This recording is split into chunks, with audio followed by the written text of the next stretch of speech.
बिस्मिल्लाहिर्रहमानिर्रहीम। अस्सलाम वालेकुम। मैं हूं बुशरा सिद्दीकी और आप देख रहे हैं मेरा यूट्यूब और फेसबुक चैनल। मैं 90 दिन में इंतखाबात करा के इक़्तिदार मुंतखब नुमाइंदों को सौंप दूंगा। मैं अपने वादे से हरगिज इनहराफ नहीं करूंगा और मेरे कोई भी सियासी अज़ाइम नहीं है।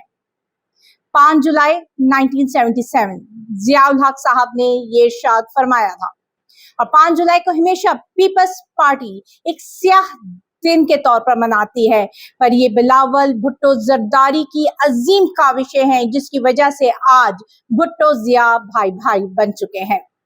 आते हैं आज के टॉपिक की तरफ। सबसे पहली बात जो करेंगे हम इलेक्शन पे, क्योंकि निगरान सेटअप की जो बाज़गश्त है वो शहर इक़्तिदार में बहुत जोरों शोर से चल रही है और सुनने में आ रहा है कई नाम आए हैं, लेकिन जो मेजर नाम सामने आए वो सारे के सारे इकोनॉमिस्ट हैं। उनमें आप हफीज पाशा ले लो, शब्बर जैदी के नाम भी चल रहे हैं, मोहसिन बेग का नाम है, लेकिन नॉर्मली जो शब्बर जैदी और हाफिज पाशा इस टाइप के जो कि इकोनॉमिस्ट हैं उनके नाम चल रहे हैं।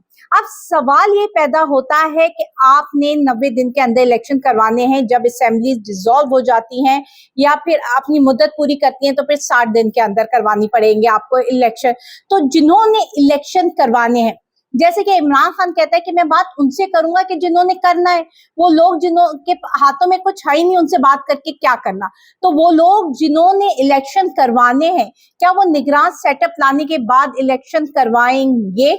और अगर वो इलेक्शन नहीं करवाते तो फिर पीडीएम का, पीएमएलएन पीपल्स पार्टी, मौलाना फजलुर रहमान का क्या स्टैंड होगा?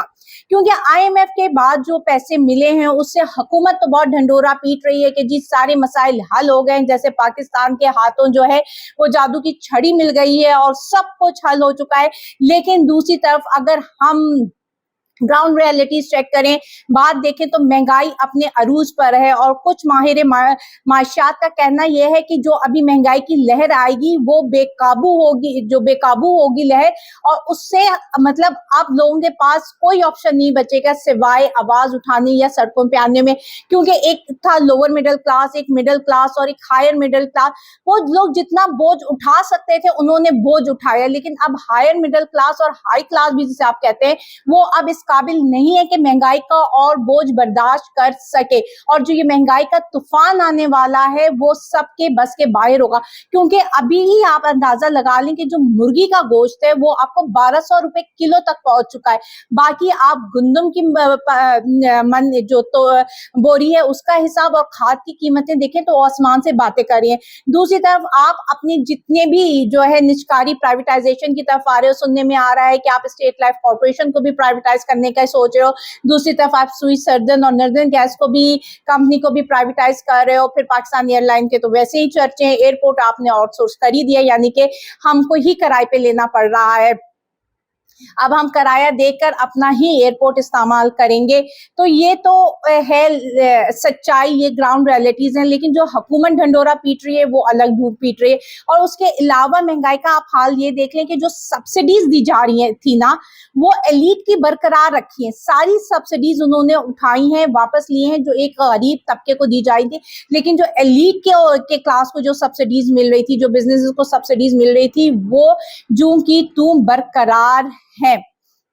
दूसरी तरफ हम बात करते हैं कल गिलगित बल्तिस्तान के जो खालिद खुर्शीद हैं वो भी फाइनली नाअहल हो गए। अगर आपको याद हो कि एक इससे पहले जो हमारे गिलगित बल्तिस्तान के चीफ मिनिस्टर थे हफीजुर रहमान साहब, उनका भी नाअहली का मुकदमा चल रहा है और अब 5 साल गुजर चुके हैं लेकिन अभी तक फैसला नहीं आया। मतलब दूसरा उनके बाद आने वाला जो चीफ मिनिस्टर है वो नाअहल भी हो चुका है, वो वापस भी अपने घर जा चुका है और उनका फैसला नहीं आया।